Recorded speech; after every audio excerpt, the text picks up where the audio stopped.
Hello everyone, welcome back to my channel. मेरा नाम है दिव्या सोनी और हम पढ़ रहे थे एक नया चैप्टर। हमने कल ही स्टार्ट किया था डेप्रिसिएशन वाला चैप्टर।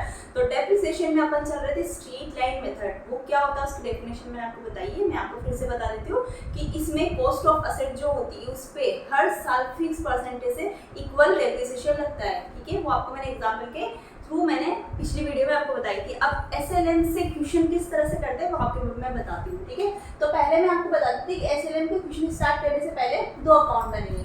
क्यों बनेंगे याद रखना, एक असेट्स अकाउंट क्यों और डेप्रिसिएशन। डेप्रिसिएशन तो बनेगा। तो देखो, डेप्रिसिएशन की प्रोसेस कब चालू होती है? जब अपन ने असेट्स खरीदी हो। असेट्स खरीदेंगे पहले, उसके बाद डेप्रिसिएशन लगेगा। ऐसा नहीं कि डेप्रिसिएशन पहले लग जाता। तो असेट्स खरीदेंगे तो हमेशा असेट्स खरीदने पड़ेगी, तो उसकी जनरल एंट्री क्या होगी? Assets account debit. कोई भी असेट्स का नाम। वैसे भी हमेशा असेट्स इंक्रीज होती है तो डेबिट ही होती है। टू क्या आ जाएगा? बैंक। ठीक है, टू बैंक।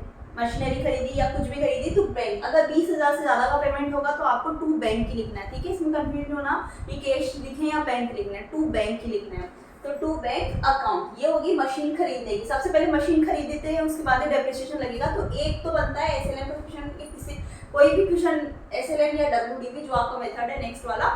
तो सबसे पहले अकाउंट खुलेगा असेट्स अकाउंट। ठीक है, उस पर डेप्रिसिएशन लगेगा। दूसरा आएगा डेप्रिसिएशन अकाउंट। तो डेप्रिसिएशन लगता है, इससे असेट्स की वैल्यू कम होती है, लेकिन ये बिजनेस के लिए क्या है? खर्चा है। Depreciation account debit. किस पे लग रहा है डेप्रिसिएशन? असेट्स पे। असेट्स की वैल्यू कम हो रही है, डिक्रीज हो रही है। डिक्रीज, असेट्स डिक्रीज होती है तो क्या होती है? क्रेडिट होती है टू असेट्स अकाउंट। ये जनरल एंट्री अपन को याद रखनी है, क्योंकि जब अपन क्वेश्चन करेंगे तो हमेशा असेट्स अकाउंट बनाएंगे तो उसमें टू बैंक किधर की साइड आ जाएगा? डेबिट की साइड। याद रखना, जो अकाउंट बनाते हैं वो डेबिट साइड है, तो पोस्टिंग इसके अगेंस्ट कौन सा अकाउंट है? Bank account. तो किधर साइड आएगा? डेबिट साइड में। जब अपन असेट्स खरीदते हैं और बेचते हैं तो अपोजिट साइड। उसी तरह depreciation to asset. Depreciation account बनाएंगे, ये की साइड है? डेबिट। तो टू असेट्स इधर साइड आएगा, डेबिट साइड में। क्लियर है? अगर वो पूछ लेता है जनरल एंट्री, पूछ ही लेता है कई बार कि इसकी जनरल एंट्री बताओ, तो दो एंट्री होगी जनरल एंट्री। ठीक है, अब क्वेश्चन कैसे होता है असेट्स अकाउंट में, कैसे डेप्रिसिएशन चार्ज होता है वो मैं आपको बताती हूँ। इलस्ट्रेशन नंबर 3 करवा रही हूँ मैं, जिसका क्वेश्चन साइड में दे दिया जाएगा, उसकी समरी में मैं लिख देती हूँ। ठीक है, इलस्ट्रेशन नंबर 3। इसमें आपको बोला है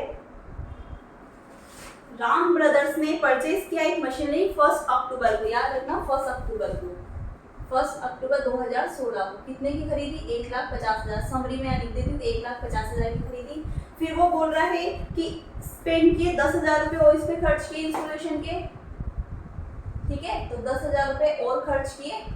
एक्सपेंसेस हमेशा याद रखना, कॉस्ट ऑफ असेट्स में एक्सपेंसेस इंक्लूड होते हैं। एक्सक्लूड क्या होते हैं? सिर्फ एक्सपेंसेस। कोई सा भी एक्सपेंसेस हो, जब अपन मशीन खरीदते हैं उस टाइम जो भी एक्सपेंसेस हुआ, चाहे ट्रांसपोर्ट का हुआ, फ्राइट का हुआ, इंस्टॉलेशन का हुआ, ठीक है, तो कॉस्ट ऑफ असेट्स में जुड़ती है। सिवाय जब जीएसटी लगता है ना, तो जीएसटी कॉस्ट ऑफ असेट्स में नहीं जुड़ती है। ठीक है, ये चीज अपन को ध्यान रखनी है। यहाँ पे जीएसटी वाला भी आया नहीं है, इसलिए जो भी खर्चा है, तो 1,50,000 की तो कॉस्ट थी, ये कॉस्ट प्राइस, और ये एक्स्ट्रा खर्चा है, तो हमेशा कॉस्ट ऑफ असेट्स क्या हो जाती है? कॉस्ट में खर्चा जोड़ेंगे। तो अपनी मशीन कितने की पड़ी? 1,60,000 पे। 1,50 की खरीदी, 10,000 रुपये और खर्च किया अपन ने इस पे। अब बोल रहा है कि रियलाइजेबल वैल्यू और स्क्रैप वैल्यू क्या बोल रहा है? Established use of 10 years is estimated 10,000। मतलब आपको बोल रहा है कि रियलाइजेबल वैल्यू और स्क्रैप वैल्यू दिया है इसने 10,000 रुपये। तो अपन लिख लेते हैं कि स्क्रैप वैल्यू को बोलते हैं रियलाइज वैल्यू। ठीक है, कितनी हो गई? 10,000। फिर आता है, बोल रहा है एस्टिमेटेड ईयर पे बोल दिया कितना? 10 ईयर। ये अपनी समरी हो गई। अब अपन को बोलना है बुक्स क्लोज किया। बुक्स क्लोज कब कर रहा है? 31 मार्च। याद रखना 31 मार्च को एवरी ईयर वो बुक्स क्लोज कर रहा है। तो अपन ने मशीन खरीदी थी अक्टूबर में और 31 मार्च को वो बुक क्लोज कर रहा है। अपना ईयर कौन सा होता है? फाइनेंशियल ईयर हमेशा 1 अप्रैल से शुरू होता है और 31 मार्च पे एंड होता है। 1 अप्रैल से शुरू होता है और 31 मार्च पे खत्म होता है। ठीक है, अब अपन बनाएंगे। इसमें आपको बोला है कि मशीन अकाउंट बनाना और डेप्रिसिएशन अकाउंट बनाना 3 साल का। ठीक है, बना देंगे। तो सबसे पहले मशीनरी अकाउंट, ऊपर का मैं रब कर देती हूँ।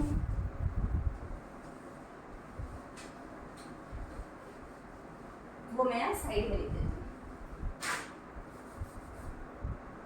कॉस्ट ऑफ असेट्स अपनी आ गई 160, ठीक है, और स्क्रैप वैल्यू आ गई 10,000 स्क्रैप वैल्यू, और ईयर कितना है, एस्टिमेटेड ईयर 10 ईयर, क्लियर है।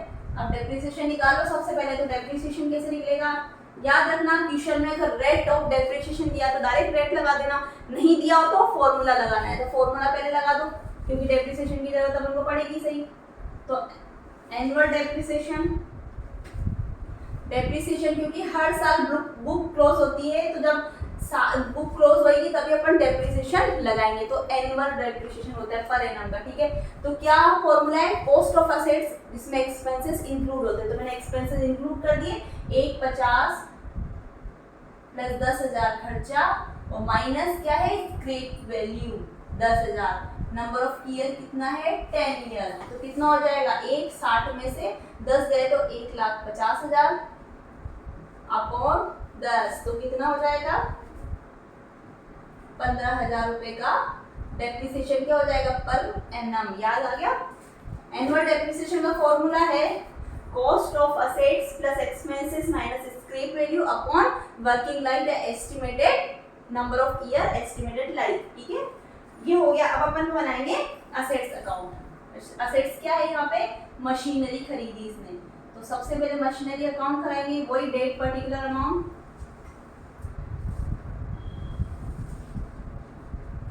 Date particular amount, date particular ये अमाउंट, ठीक है, date particular amount, date particular amount, ये डेबिट साइड है और ये क्रेडिट साइड है, क्लियर है। वही format, date particular amount, date particular amount. अब इसमें बोला है कि मशीन खरीदी, तो तारीख डाल दो, डेट कौन सी है, 2016 को खरीदी है 1 अक्टूबर, तो अक्टूबर 1 को क्या एंट्री होगी, मशीन खरीदी, तो machinery account debit to bank, तो किसमें आएगा, टू बैंक। याद रखना जब भी असेट्स बढ़ती है तो डेबिट साइड में आएगी, असेट्स कम होती है किसी भी तरीके से, डेप्रिसिएशन से वैल्यू कम हो रही है तो डेबिट साइड आएगी, क्लियर है। टू बैंक क्या हो जाएगा 150, और वापस उसने बोला है कि 10,000 रुपए और खर्च किए, तो याद रखना जब भी मशीन पे खर्च करेंगे ना तो वो भी किसमें शामिल होगी, असेट्स में, तो टू बैंक ही आएगा।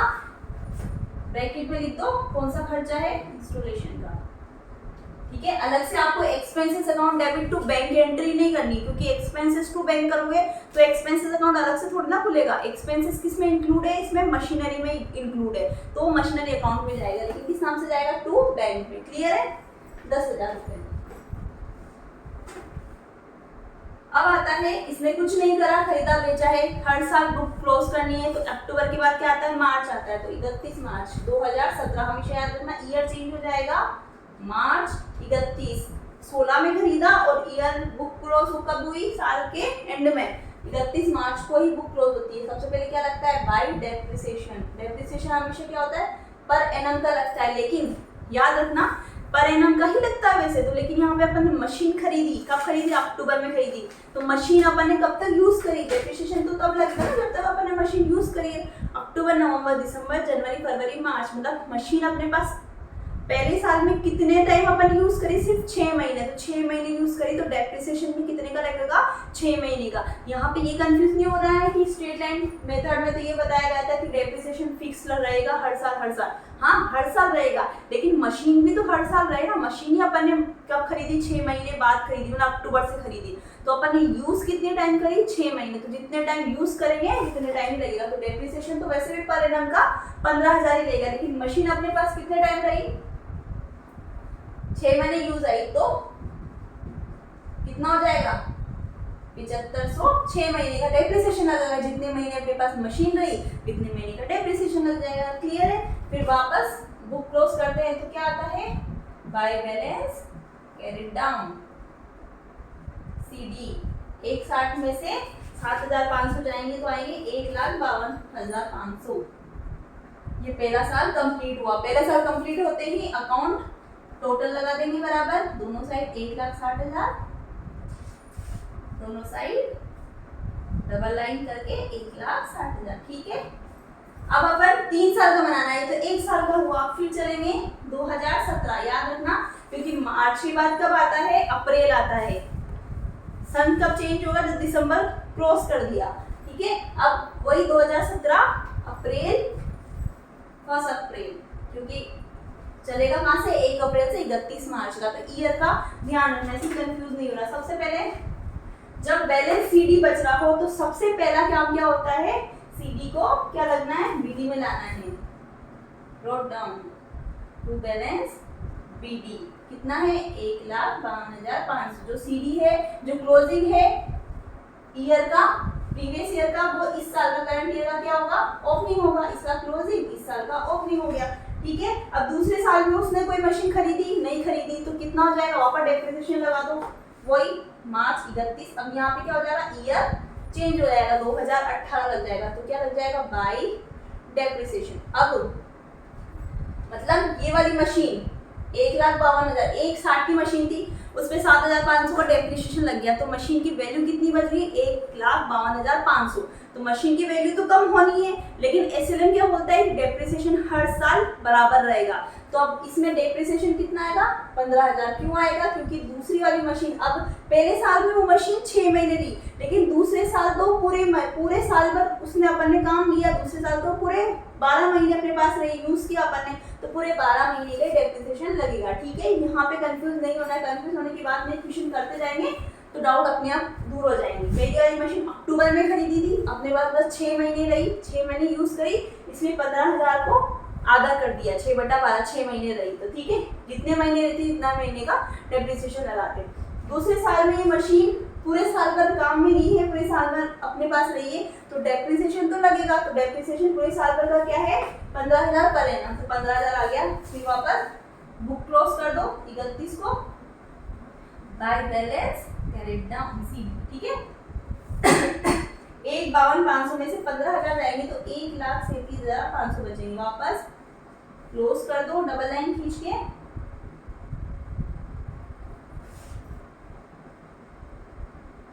ठीक है।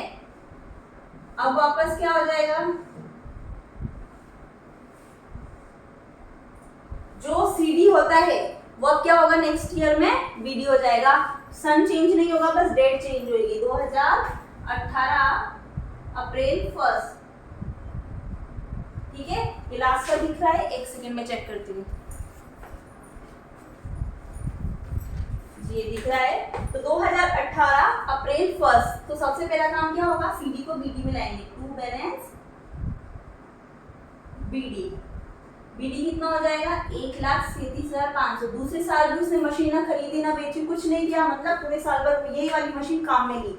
तो 31 मार्च, सन चेंज होएगा 2019 मार्च 31। तो क्या हो जाएगा, बाय डेप्रिसिएशन, क्योंकि जब बुक क्लोज करते हैं ईयर एंड में तो डेप्रिसिएशन लगता है। बाय डेप्रिसिएशन पूरा 15,000 का, क्योंकि एसएलएम मतलब स्ट्रेट लाइन मेथड से हर साल डेप्रिसिएशन की वैल्यू एक ही रहती है। तो 15,000 का डेप्रिसिएशन लग गया। बुक क्लोज करते हैं तो क्या करते हैं, बाय बैलेंस सीडी। 1,37,500 में से 15,000 जाएंगे तो बचेंगे 1,22,500। वापस टोटल लगा दो, 1,37,500 और इधर भी 1,37,500, क्योंकि इसने 3 साल का बोला तो अपन ने 3 साल का बना दिया। देखो 17, 18 और 19 3 साल का अपन ने मशीनरी अकाउंट बना दिया। ठीक है। अब डेप्रिसिएशन अकाउंट बनाएंगे।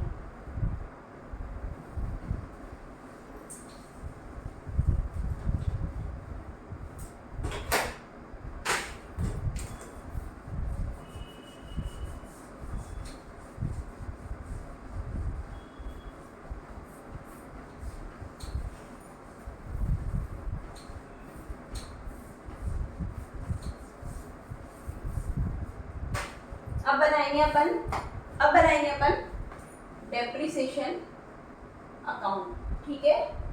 तो डेप्रिसिएशन की एंट्री क्या होती है, depreciation account debit to machinery. ठीक है, ये एंट्री होती है। अब डेप्रिसिएशन अकाउंट में वही टू मशीनरी,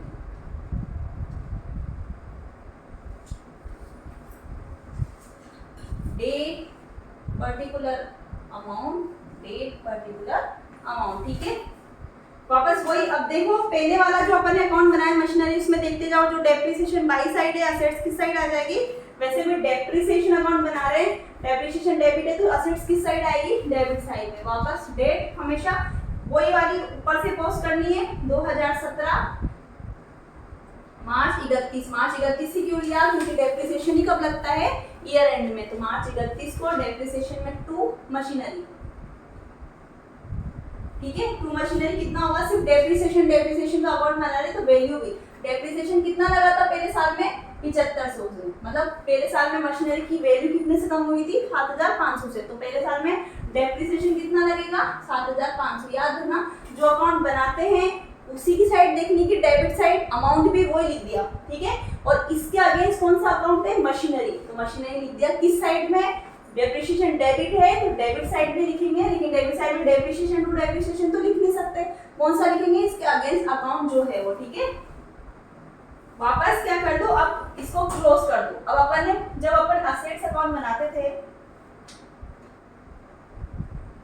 अब इसमें ईयर चेंज नहीं होगा, क्यों नहीं होगा, क्योंकि डेप्रिसिएशन भी क्या कब लगता है, एंड में, ईयर एंड में लगता है, और ईयर एंड में डेप्रिसिएशन कहाँ ट्रांसफर हो जाता है, असेट्स अकाउंट का क्लोज करते तब तो बाय बैलेंस सीडी लगता है, लेकिन डेप्रिसिएशन क्या है, बिजनेस के लिए खर्चा है, तो बिजनेस के लिए जो भी खर्चा होता है वो किस में जाएगा, पी एंड एल में, ठीक है, पी एंड एल अकाउंट में जाएगा। यहाँ पे ये चीज ध्यान रख लेना, तो 22 पी एंड एल, ठीक है, ईयर चेंज नहीं होगा, 31 मार्च को 31 March, by P and L same का सेम अमाउंट 7500, डबल लाइन खींच देना, मतलब इस साल का अकाउंट क्लोज हो गया। फिर वापस क्या करेंगे, 2018 मार्च 31, अब यूनिट की सीडी ये पी एंड एल है, तो अपन को नेक्स्ट ईयर में क्या करना है, वापस इधर लाना है। यहाँ पे सीडी बीडी नहीं है, जो बैलेंस सीडी होता है वो ही नेक्स्ट ईयर का बैलेंस बीडी होता है, क्लियरली। यहाँ पे अपन ने डेप्रिसिएशन कहाँ ट्रांसफर किया है, पी एंड एल अकाउंट में, तो यहाँ पे ये वाला अकाउंट यही क्लोज हो गया। नेक्स्ट ईयर में वापस 2018 मार्च 31 टू मशीनरी।